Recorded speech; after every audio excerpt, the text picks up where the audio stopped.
Assalamualaikum warahmatullahi wabarakatuh. Berjumpa kembali bersama channelnya Dimas Ilham Official, channel yang membahas seputar tes CPNS. Nah, buat yang baru gabung, saya ucapkan selamat datang teman-teman semua di channel saya ini. Jangan lupa yang belum like, comment, share, subscribe, semuanya bisa melakukan itu semua. Buat yang udah melakukan, saya doakan semoga di tahun 2023 ini bisa diterima tes CPNS. Seperti biasa, pada video kali ini saya akan berbagi 5 soal daging ya. Ini tentang tes wawasan kebangsaan. Saya menyebutnya TWK rasa TKP karena ini menguji konsep berpikir teman-teman semua. Harapannya adalah ketika teman-teman ini memahami konsep soal, paham, mau dibolak-balik seperti apapun bentuk soalnya, teman-teman akan tetap bisa menjawab dengan benar. Nah, langsung aja tanpa basa-basi. Nomor 1.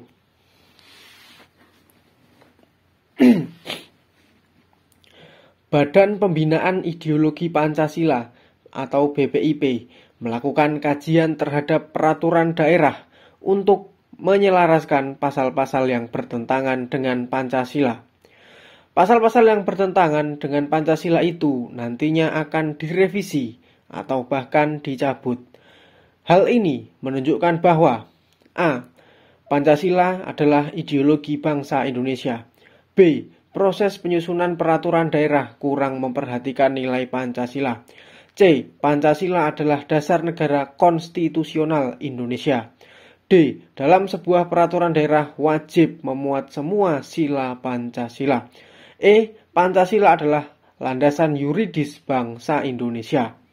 Silahkan teman-teman untuk dapat menjawab di kolom komentar nomor 1 ini jawabannya apa ya. Silahkan teman-teman untuk bisa menganalisa dan memikirkan jawabannya. Yuk.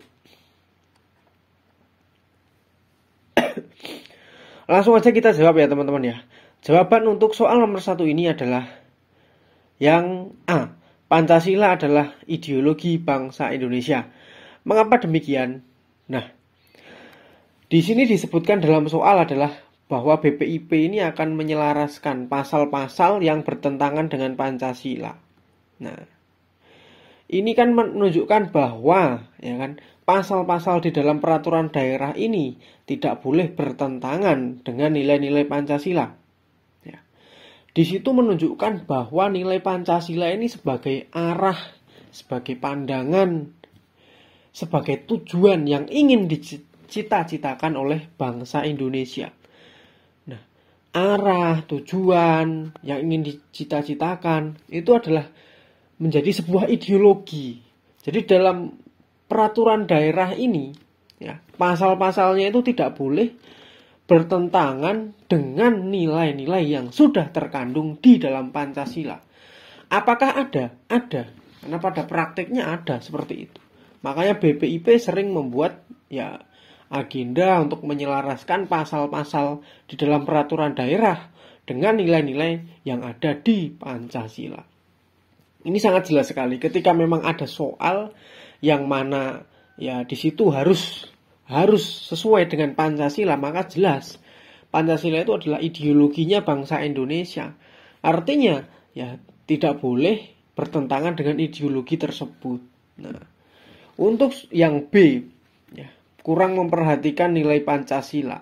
Ya, tentunya tidak begitu juga karena proses penyusunan itu juga pastinya memperhatikan ya nilai-nilai Pancasila dan UUD 1945 sebagai dasar negara.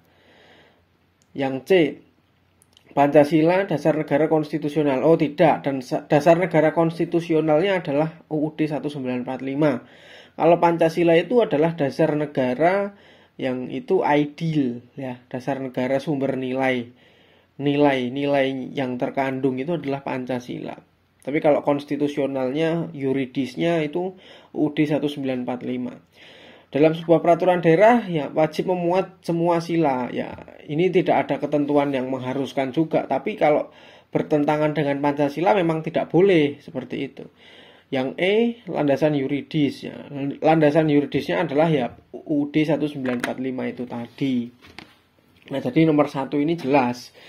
Jawabannya adalah yang A, ideologi bangsa Indonesia. Nomor 2. Lurah Desa Manchester membuat sebuah aturan bagi masyarakatnya terkait dengan pelaksanaan penanganan musibah bencana.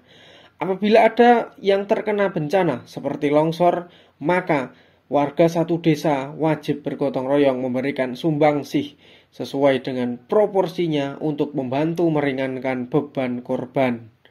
Dalam konteks Pancasila, hal ini menunjukkan bahwa A. Pancasila sebagai ideologi bangsa, B. Pancasila sebagai pedoman yuridis bangsa, C. Pancasila sebagai pandangan hidup bangsa, D. Pancasila sebagai dasar negara, E. Pancasila sebagai dasar hukum bermasyarakat. Silahkan teman-teman untuk dapat menjawab soal nomor 2 ini di kolom komentar. Langsung aja kita jawab ya teman-teman. Ya, di sini dalam konteks Pancasila ya. Jawaban yang tepat untuk nomor 2 ini adalah yang C, Pancasila sebagai pandangan hidup bangsa. Nah, di sini adalah Lurah Desa Manchester ini membuat sebuah kebijakan.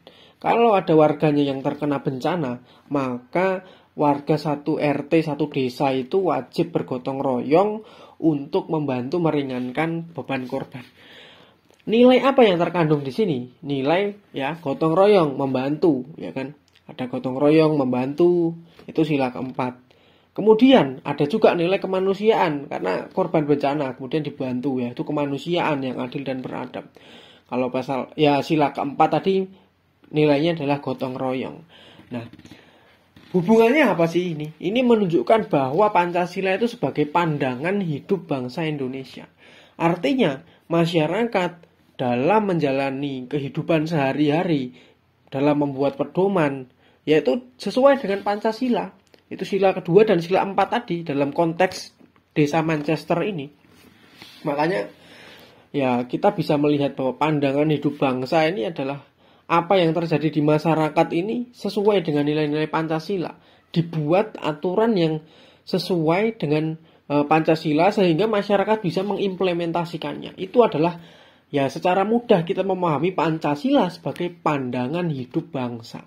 Nah, kuncinya itu dalam kehidupan nyata kok ada aturan yang mana dibuat dasarnya dari Pancasila. Itu adalah pandangan hidup bangsa. Jelas, nomor 2 ini adalah jawabannya adalah yang C. Oke. Lanjut di nomor 3 ya teman-teman ya. Amandemen UUD 1945 setidaknya memberikan dampak perubahan bagi sistem ketatanegaraan di Indonesia. Di bawah ini yang bukan dampak perubahan sistem ketatanegaraan setelah amandemen UUD 1945 adalah A. Kedudukan presiden lebih tinggi daripada DPR. B. Presiden dapat dipilih hanya 2 kali masa jabatan. C. Pelaksanaan otonomi daerah. D. Pelaksanaan pemilu diselenggarakan oleh lembaga yang netral dan mandiri. E. Mempertegas perlindungan hak asasi manusia. Silakan teman-teman untuk dapat menjawab di kolom komentar nomor 3 ini jawabannya apa. Langsung aja kita jawab teman-teman ya. Karena di sini ada kata ya bukan dampak dari amandemen ya. Bukan dampak, ini harus hati-hati ya. Jawaban yang tepat untuk nomor 3 ini adalah yang A. Kedudukan presiden lebih tinggi daripada DPR. Nah ini memang tidak seperti itu ya. Setelah amandemen itu kedudukan presiden dan DPR itu sama ya. Sama, kedudukannya sama. Artinya presiden tidak bisa menjatuhkan DPR, begitu pula sebaliknya gitu. Kedudukannya sama, tidak berarti presiden juga lebih tinggi, enggak. Jadi semuanya punya fungsi masing-masing sehingga saling memberikan ya kontribusi timbal balik untuk kemajuan keberlangsungan negara Indonesia. Kemudian untuk yang B, 2 kali masa jabatan, ya betul. Karena dulu ada presiden dengan jabatan seumur hidup, ya kan? Kemudian di amandemen, sekarang hanya 2 kali. C, ya pelaksanaan otonomi daerah memang diatur. Ya, itu munculnya setelah ada amandemen UUD 1945 ini. Kemudian yang D, pemilu lembaga netral mandiri, ini KPU ya, betul. Memang ada diatur di dalam UUD 1945. Kemudian HAM juga disebutkan di dalam amandemen ini, setelah amandemen ini. Jadi di soal nomor 3 ini memang jawaban yang tidak tepat ini adalah presiden itu kedudukannya lebih tinggi daripada DPR. Nah itu sangat tidak tepat. Nah, kalau teman-teman membaca UUD 1945 itu Kalau teman-teman membaca, di situ memahami bahwa ya posisinya tidak ada yang lebih tinggi atau lebih rendah, karena posisi DPR dan presiden itu sama. DPR ini punya fungsi pengawasan, ya kan. Kalau ada sidang-sidang DPR, gitu, menteri-menteri dipanggil, ya itu kan juga bentuk pengawasan terhadap presiden, kinerja presiden. Menteri kan pembantunya presiden. Nah itu juga bentuk pengawasan. DPR ini legislatif, kemudian presiden ini eksekutif. Jadi semua ini sama gitu loh, nggak ada yang lebih tinggi kayak gitu. Nah jelas ya, nomor 3 ini yang bukan dampak dari amandemen adalah yang A. Langsung aja kita lanjut ke soal nomor 4. Andi adalah seorang warga negara Indonesia. Pada pemilihan presiden, ia diberikan undangan oleh KPU untuk mengikuti secara langsung di TPS. Andi memilih calon presiden sesuai dengan kehendaknya tanpa paksaan dari pihak manapun. Kondisi ini menunjukkan bahwa A. Andi adalah warga negara yang patut ditiru. B. Andi adalah warga negara yang cinta Indonesia. C. Pemerintah telah melakukan edukasi kepada masyarakat sehingga mau datang memilih. D. Pemerintah telah mampu menekan angka golput. Ya. E. Pemerintah telah melakukan pemenuhan hak politik terhadap Andi. Ini soal susah. Silahkan teman-teman untuk dapat menjawab di kolom komentar. Ini soal susah ya. Langsung aja kita jawab teman-teman ya. Jawaban yang tepat untuk nomor 4 ini adalah yang E. Pemerintah telah melakukan pemenuhan hak politik terhadap Andi. Nah, teman-teman semuanya ya. Di soal ini disebutkan bahwa Andi mendapatkan undangan KPU untuk mengikuti pemilu langsung di TPS. Andi memilih sesuai kehendaknya sendiri. Nah, kenapa jawabannya si E, ya kan? Hak politik. Karena kita harus menarik ke belakang bahwa setiap orang itu mempunyai hak untuk memilih dan dipilih. Betul kan? Orang itu, setiap orang ya yang sudah dewasa itu punya hak untuk memilih dan dipilih. Kalau memilih berarti seperti Andi ini memilih calon presiden atau calon DPR. Kalau dipilih ya presidennya itu dipilih itu. Itu hak yang melekat pada diri manusia, warga negara Indonesia.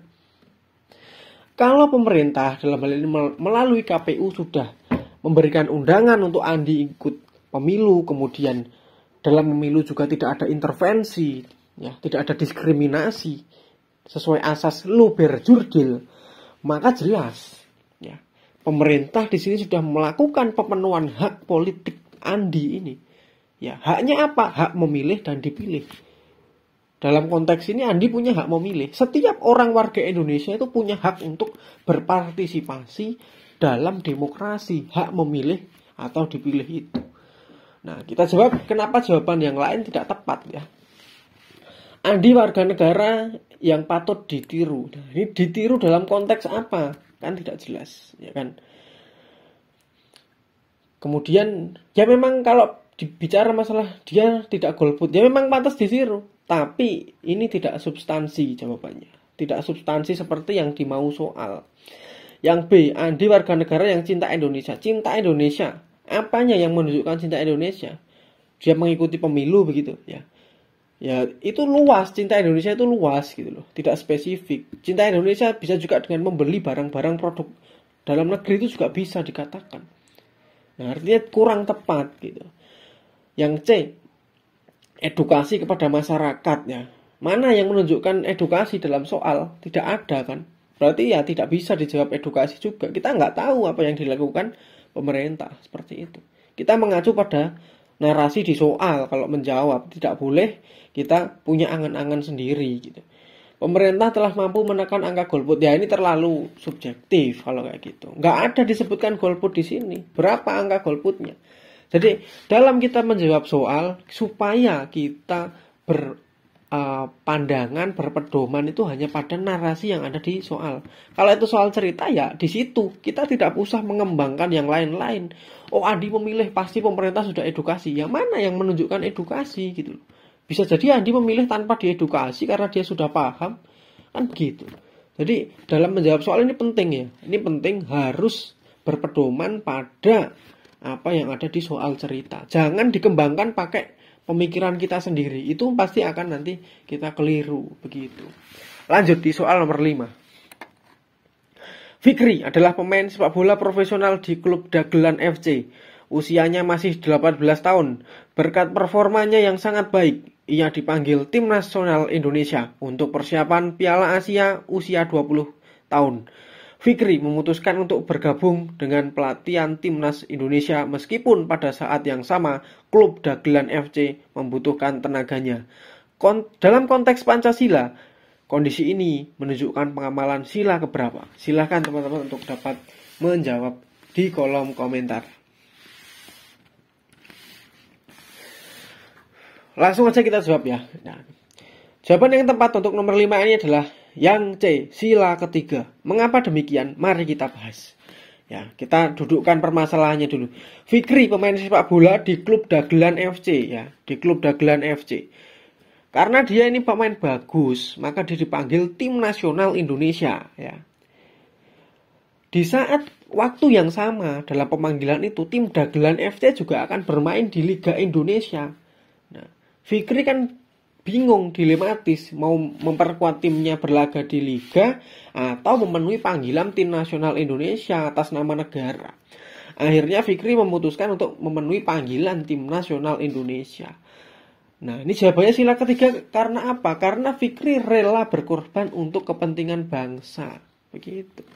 Fikri rela mengorbankan ya, meskipun di klub dia membutuhkan, tapi ya rela berkorban untuk negara gitu. Klubnya juga rela berkorban melepaskan Fikri untuk ikut tim nasional.